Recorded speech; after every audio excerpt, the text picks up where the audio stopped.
Welcome to the SmartTechCheck podcast, hosted by Mark Vina, your home for candid, insightful, and provocative conversations about the smart home automation, security, smartphones, PC and console gaming, and much more. Hello, everyone. My name is Mark Vina, host of the SmartTechCheck podcast. Today is Thursday, July 14th, 2022. Joining me for today's podcast are my regulars, Stuart Walpin, who scribes for Popular Mechanics, U.S. News, Techlicious, Investopedia, and other publications. John Quain, who writes for the New York Times, Smart Cities, and Tom's Guide. And Rob Pecoraro, who writes frequently on tech policy for Wirecutter, PC Magazine, and USA Today. Gentlemen, how are each of you doing? Good. You know, when I ask that question, I'm supposed to get a really energetic, it's good to be alive type of answer. Darn it, I'm as great can be. Well, I'm sure the energy level will pick up when we get into some of our topics. Yeah, John, you're like a cougar. You're ready to recoil, onto some of the topics we're going to talk about. But let's bring up our first one. This will be a delightful topic for us to talk about here. You know, I'm not going to say no surprise. I'm sure some of you guys are going to say, yeah, I called it. But apparently, Elon Musk is trying to walk away from his plan to acquire Twitter. Of course, Twitter has now sued him in the state of Delaware, which is a very business-friendly place to sue companies, because almost all the corporations in America are incorporated in Delaware. But it will be an interesting situation to see if Twitter can compel Elon to buy Twitter rather than just buy the breakup fee of about $1 billion. But let's get into this right off the bat. What do you think, Stuart? Let me start with you and get your, I'm sure, very enthusiastic views on the topic.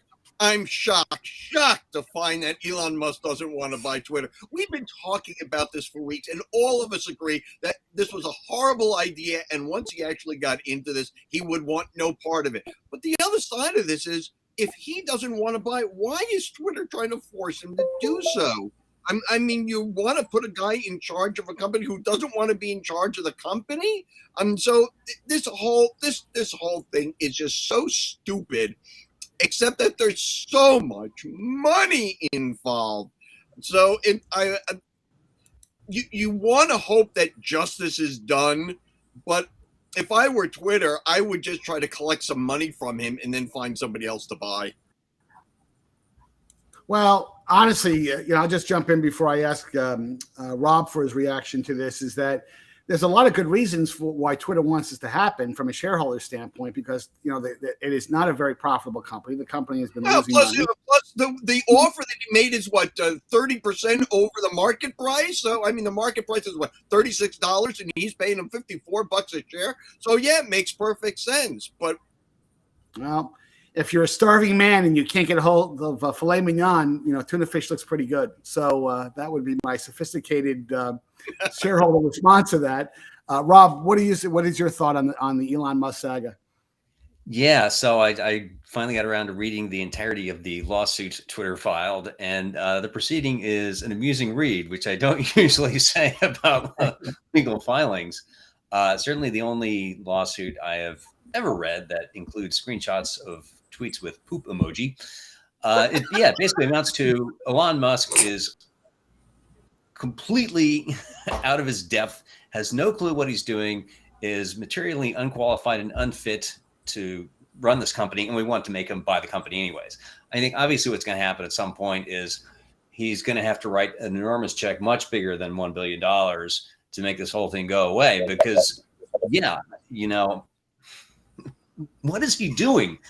Somewhere there's got to be some emails from whatever lawyer has been trying to get Elon to actually not act like a complete idiot, because he's asking for the SEC to help. The SEC has sanctioned him. The SEC is not in the mood for his nonsense. He is, placing demands that are nowhere in the merger agreement, and he's trying to make this happen.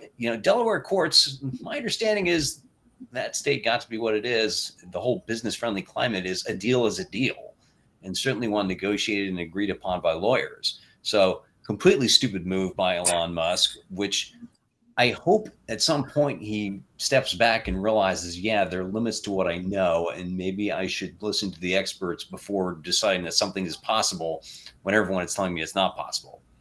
You know, corporate mergers are not, in fact, rocket science. They can be worse if you screw them up this badly.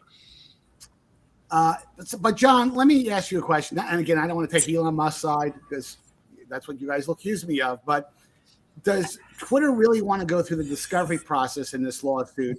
Because I mean, he's alleging that they've underrepresented the bots issue, the subscriber issue. They, that for years, they've been publicly reporting that they have a handle on the number. That number was communicated as part of the due diligence with the sale.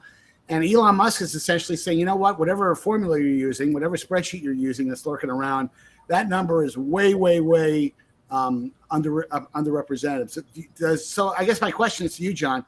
Do you think this backfires on Twitter if this goes to litigation, and all of a sudden there's a lot of discovery that maybe Twitter does not want to see, unveiled? John?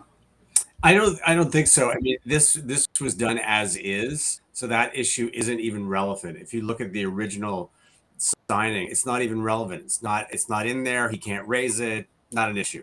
And also, it's sort of like, what's all this I hear about bots on the internet? It's, where have you been, right? Anybody who's in social media, and Elon Musk being one of the biggest generators of bots on the internet. Come on, right? So it's pretty silly. That's not going to fly. It's not part of the original arrangement. There's probably no legal basis for it, and anybody who's anybody, that's not an issue. So it's like really expensive for him. He realized, gee, I really don't know anything about this, and I'm not going to be able to bring back Donald Trump. That's like, what do? I don't want it anymore. And that's sort of what happened. And I told you so. I did. We all did. Musk is approaching this thing like a 10-year-old. I was the one who said Petulance springs to mind. I mean, I think the interesting point, Rob, I think you made a couple of minutes ago, is that, does Elon Musk, start to get a lot of scrutiny, if he's not getting it already, from the SEC and potentially the Justice Department in terms of manipulating things? He has a history of making, material statements about his own company, other companies that he's had involvement in. Certainly, Twitter has been part of this. Tesla private financing confirmed it for $120 a share. Yeah, what a jackass! Well, I'm sure. I'm glad the three of you have such moderate opinions on the on the topic. But we'll be talking about this again, because I'm sure that my guess is, just to put a bow on this, my guess is at some point he does have a business orientation. Maybe with this particular deal, he didn't know what he was getting into. But at some point, his accountant or his financial advisor will say, Elon, now you're in a situation, you got to figure out what's the cheapest way to get out of this. And he needs a consigliere to tell him to. Robert Duvall's still alive. Maybe he can get the job for that. Let's hit the next topic here. And this one, I really do want to hit this pretty hard because it speaks to a lot of different things.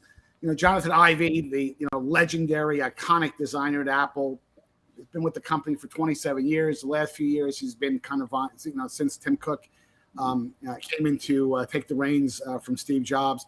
He's had kind of a consulting agreement, and there's been a lot of reports that Ivy has not liked, maybe, I wouldn't say he dislikes Cook. I can't opine on that, but the fact that Apple has become much more operational as a company since Cook came in, and the importance of design, the importance of aesthetics, the importance of doing breakthrough things from a design standpoint may not be getting the same priority level that it did when Jobs had the reins. So, John, let me start with you. Your thoughts on Ivy leaving and maybe what his impact on the company was. It's John? interesting from a design and a point of view. Do you think it's time that, it may be over. Those iconic designs have been great, but they kind of look a little dated to me now. And I think it is sort of time for some new blood and some new designs to come out and some different kinds of products that will be the future, not just like a rectangular smartphone anymore. So I'm this long. I mean, I think a lot of us like they still have a relationship. We were kind of surprised. So I think it's a good thing. I think they need to move on and get some new blood in there and some new products out there. So the new blood argument is John's message here. Rob, what's your thinking? I guess number one, it means people at Apple no longer have to pronounce a certain metal as aluminium. Number two, I kind of soured on Jony Ive at a certain point because he had this purist approach to design, which led to things like the butterfly keyboard that broke if it got a speck of dust into it. Getting rid of the headphone jack, I kind of blame that on him. And I've started seeing, when I spent, to return to Elon Musk for a second, when I spent a week driving a Tesla Model 3, I started thinking this car feels like something Jony Ive would design, given that, buttons are minimized such that you have to use a touchscreen to adjust the angle of mirrors, the fact that you can only, there's only one, the RFID card you tap to unlock and unlock the car. That only works on the driver's side B pillar, not the passenger side. So if you don't have the app, which you can't do if you're running a Tesla from Hertz, you have to walk around the car all the time to unlock it. The whole thing that we must simplify things so much to the point that they become questionably usable. And so, I don't think this is going to hurt Apple. I think he had some great work, but the other thing I remember is seeing him talk. He did an appearance at the Herscher Museum in DC in like 2017, talking about Apple Park. And I wound up teeing off on it in a piece for the Washington Post because he was going on and on about, we made this for us, not for you. And, these things, the doors that have a completely flat threshold, so engineers have to break their stride. And at the same time, it was in the middle of a really long pattern of bad software releases and glitches and disruptions. And my gripe as an Apple user was, why can't Apple make its devices with the same care it's devoting to its spaceship circular headquarters? And Apple is doing better at the software thing these days, but yeah. But you know what? And I want to get Stuart's reaction to this. The interesting thing about the Ivy administration, so to speak, in terms of his influence on products, is that it has contributed to Apple's belief that you can only design cool-looking products that can't be upgraded. And if you look at a notebook today, a MacBook, it's largely upgradable. Operationally, they solder the memory down. They even solder the storage down, which drives me crazy. And they have always done that under the guise of, well, if we eliminate screws, which by the way eliminates upgrades, that allows us to make more contour designs. We don't want to see lines at all. And I have to tell you, I personally, because it's been one of my pet peeves with Apple, is I'd like to be able to upgrade my notebook over time after I bought it. And by the way, Dell has proven, HP has proven, Dell's new XPS 12, XPS 13 Plus, which I just got, is a beautiful, beautiful product. And believe it or not, you can upgrade it. You can take the screws out of the back, maybe take, you need a T6 torque screwdriver, but it took me about 10 minutes and I was able to upgrade the storage very, very quickly. So my point is, you don't have to throw the baby out with the bathwater from a design standpoint.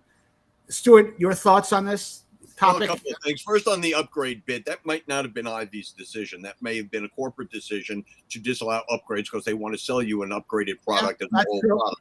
Yeah. And they also want to buy you a new product if your old product can't be upgraded and you need it to be upgraded. So that might not be an industrial design decision. That may be a corporate decision that made it at a higher level. Overall, though, I thought Ivy had been separated from them a long time, like you had said. I didn't realize. I thought that he and Cook had been at loggerheads a long time ago and that his influence had left. But overall, industrial design in consumer electronics products are sort of like the umpires of the consumer electronics industry, in that you really only notice it if you really screw it up. It's the very rare industrial design that you point at and go, boy, that's a brilliant product, and it functions really well. So I want to use this opportunity, since we're talking about industrial design and technology, to call out possibly the most influential industrial designer in consumer technology history, Rudy Krolop. Rudy Krolop was the industrial engineer for Motorola, designed the first cell phone, the first flip phone, and designed the first clamshell phone, the StarTAC. And those designs, far more than anything Ivy has ever done, has been the hugest influence, I think, in technology before or since, and simply as a singular individual contribution to consumer technology industrial design. Well, I guess, you know, the epilogue here is that, you know, I think Ivy will be missed at Apple. You know, I do think that there are people that, you know, still admire him quite a bit. He did bring a lot of folks into it. But I think, you know, John and Rob, your point is there's always a time when new blood has to come into the organization to get there. Because if you do, I think, you know, John, you made a good point. If you do look at designs of Apple in the early 2000s, the original version of the iPod, it does look, you know, you take a look at it. It's the same reaction that I have as when I look at a car design from the 1950s. You know, back in 1950, it was a Edsel probably was really good looking, but you look back on it 50 years saying, what were they thinking when they designed that? So, people change, cultures change, eras change, and it may be that kind of time to for Apple to move on. And by the way, and that also releases Jonathan Ive to work with other companies, because I'm sure he had many, many non-compete components to his consulting agreement. So as he sent in his resume to Tesla. Okay, let's get to the next topic here. This is a good topic, and I know you're just chomping at the bit to talk about this, Stuart. But is traditional network TV suffering a slow death? You've got. I wrote a piece of my newsletter about Netflix and how the disruptor is being disrupted from they invented binge watching, and now it seems to be binge watching.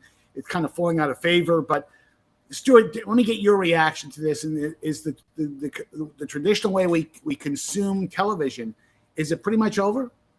Well, I mean, we had a conversation a couple of weeks ago about the January 6th hearings and whether or not the TV being the electronic heart that it had been during the Watergate era. And I think the recent Emmy Award nominations have sort of confirmed that to a certain extent, in that only Abbott Elementary was amongst any of the drama or comedy nominees for best in their categories, and only a couple of actors, Danny Glover from Atlanta, and I know I'm missing somebody obvious, but there are very few. The only broadcast network show that got any recognition in the fiction side was Abbott Elementary. Almost all the other network television nominations have come in competition or reality shows and talk shows. And so I think that there's been a very, very slow transition for network television, which unfortunately or fortunately, probably unfortunately, still relying on the fiction, on hour-long dramas and half-hour sitcoms, that it simply cannot compete with the streaming networks, who have the freedom to produce shows with far more adult topics, far more realistic language and plot lines. That network television, which has to be attracted to a more mainstream audience, can't afford to do. And so they've been shifting slowly but surely to the reality side, talk shows. What I really would love to see them do is to bring back the variety show. Let's bring back vaudeville, because that's not something that streaming is certainly going to do. But it's sports, it's news, it's talk, it's reality. I think that is probably going to be the future for broadcast television, because I just don't see them competing on a fictional basis with streamers or even pay cable. Well, I mean, to that point, Stuart, the only, I think, innovation, and it's not really innovation because it was done in the 50s and 60s, is that the live Broadway musicals now, the networks have jumped on that, so you've seen live versions of The Sound of Music. They don't do it enough. They do it like once a year. And I think on Christmas, doing it more often. Which is unbelievable, because the audiences have been humongous, frankly, And God knows there's enough material out there because there's a lot of Broadway shows. The film versions were awful. And revivals. They're not just stuck on current shows. So yeah, they've been doing, Jesus Christ Superstar and the music stuff that is in the catalog that a lot of people in America will never see in any other way. That's exactly right. And by the way, it also gives exposure to Hollywood and film stars who generally would not do a live show on Broadway because they just can't be paid what they can get in Hollywood versus, doing a show 8 times a week in New York. But I agree with you. There hasn't been a lot of, other than that, I really can't think, where traditional network television is still relevant. Live news, live local news, weather, local events, it still has relevance there. But it can't pursue the binge model. Obviously, is not within reach of the major networks, and going to be interesting. Rob, what's your reaction? Yeah, I mean, the whole notion of bundle model of selling TV is spending other people's money, and the problem is in this case, the other people noticed what they're getting for their money, and they're not happy with it. And so, yeah, it's it does mean there's a lot more sites you got to go to. There are things that haven't been worked out yet. Regional sports networks being the big one, where now a whole 5 of them have direct customer offers, and local fans of the other 25 baseball teams are out of luck, and they're just going to have to figure out, their own thing, or just listen on the radio. That's my advice. Cord cutting, John. Yeah, well, full disclosure. So I worked for CBS for 17 years in news and the overnight news. So I'm a little partial to broadcast news, but I mean it was a slow decline. We went from a 4-hour show that was live with 2 anchors and a full crew and everything to, by the time we closed down about 17 years later, we had 1 anchor. We did 1 hour live, and then we repeated it over and over and over again through the night.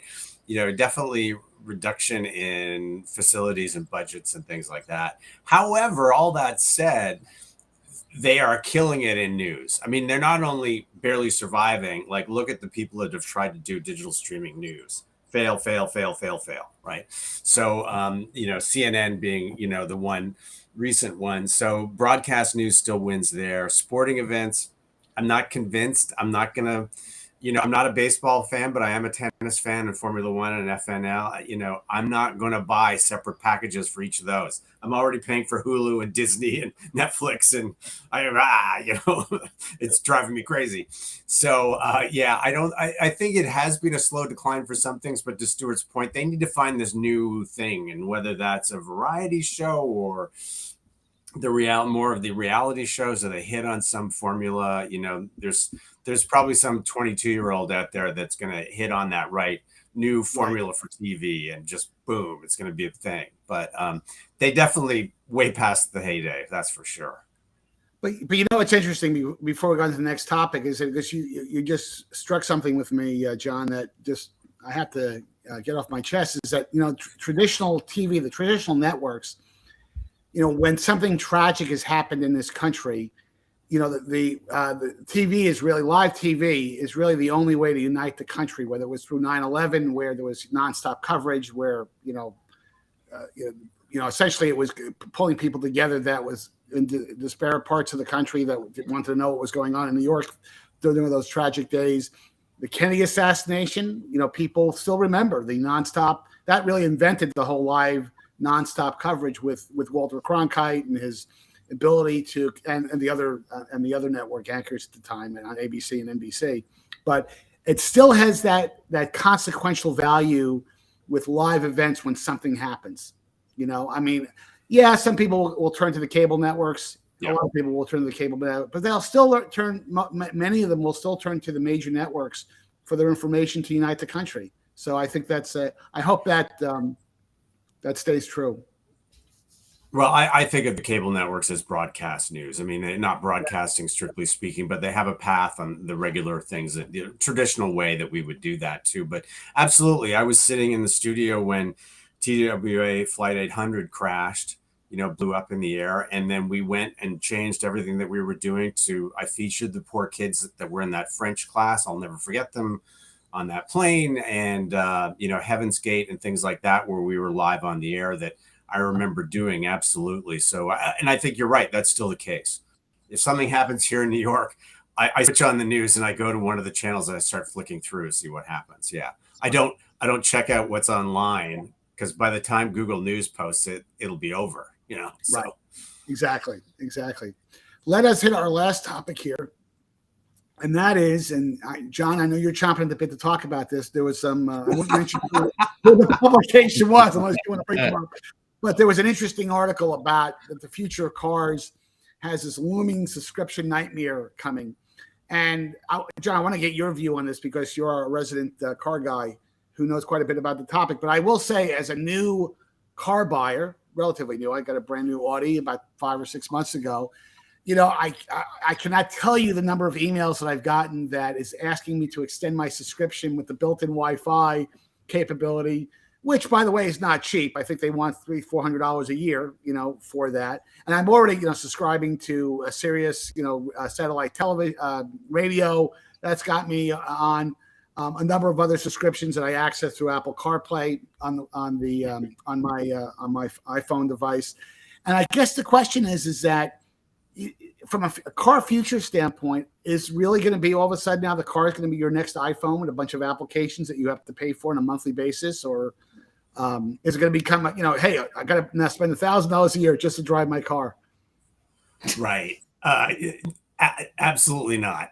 So there are a couple of things. I mean, the outlet that did this is kind of notorious for being inaccurate about technology. Pretty much any store, you're going to find things that are inaccurate.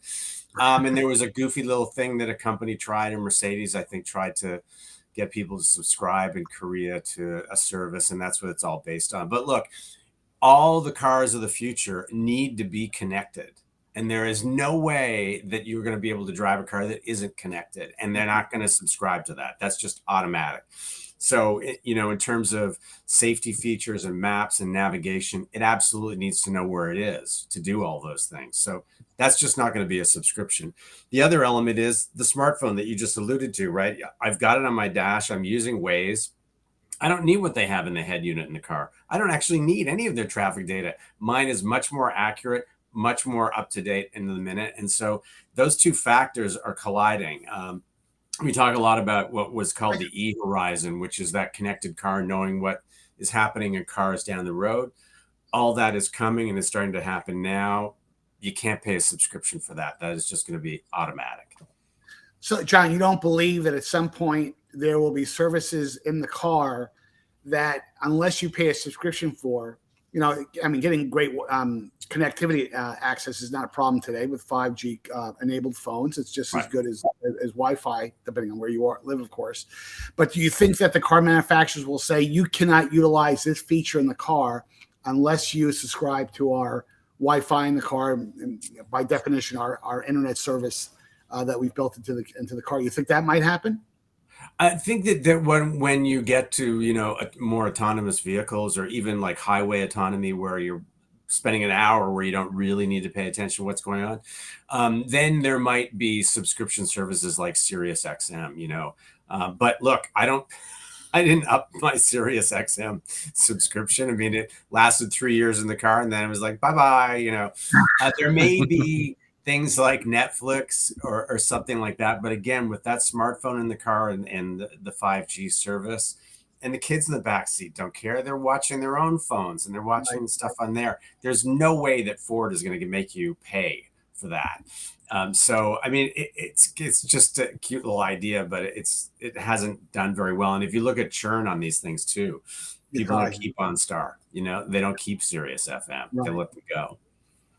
Now, Stuart, let me get your reaction, because you're probably the wrong person to ask because you don't drive a lot in New York.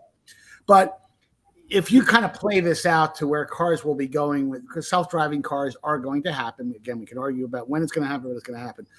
Does the car become a rolling advertising device where, hey, I've agreed to watch ads, and by the way, the advertising is paying for some of these services. If I'm willing to, watch a bunch of ads and watch a bunch of content for free, that advertising revenue offsets some of the fees that might be required to provide that content. Do you see a future where that may happen?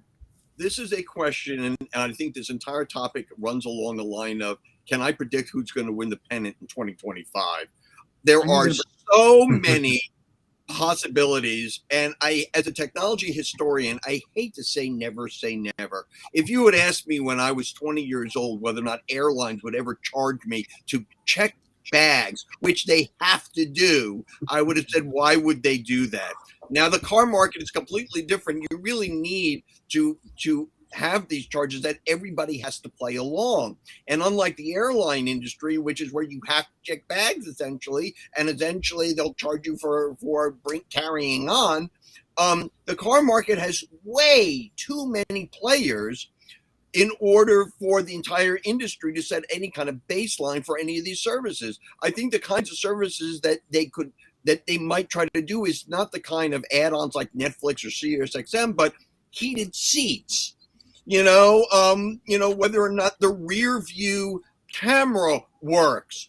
Something, the same thing that the airlines are doing with checked-in luggage. They're going to charge you things you absolutely need, as opposed to things that you want. That's the only way that they would be able to get away with this. And the only way to get away with it is that if everybody plays along. So there's certainly going to be subscription services in car like Netflix and advertising once the vehicles become completely autonomous. But we're talking 20 years from now. There is no way that within my lifetime that I'm going to be in a fully autonomous vehicle, except as a test. And I hope to God that I never have to buy a car for the rest of my life. So I never want to say never, because the strangest things have happened in technology history, like pay television. So, I mean, anything is possible. The greed of American corporations should never be discounted.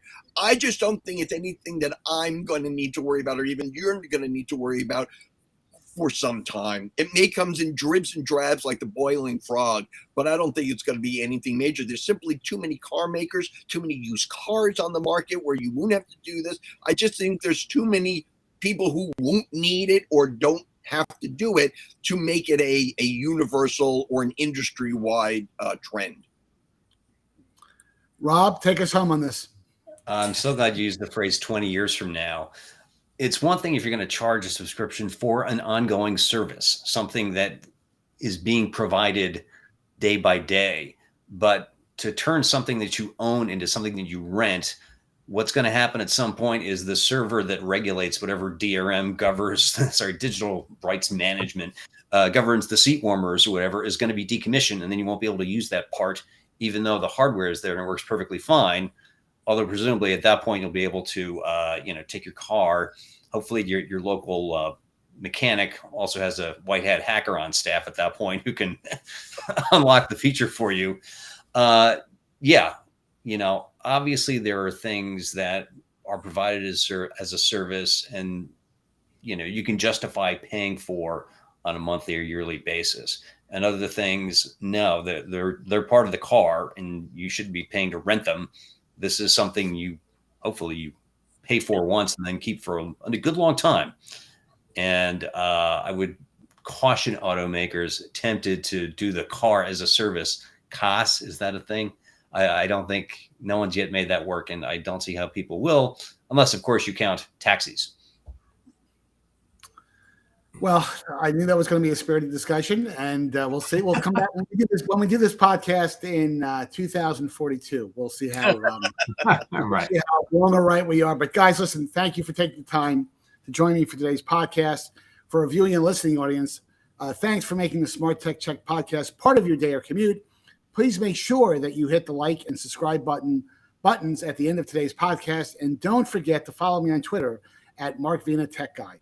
And until next time, have a great week, and thank you guys again.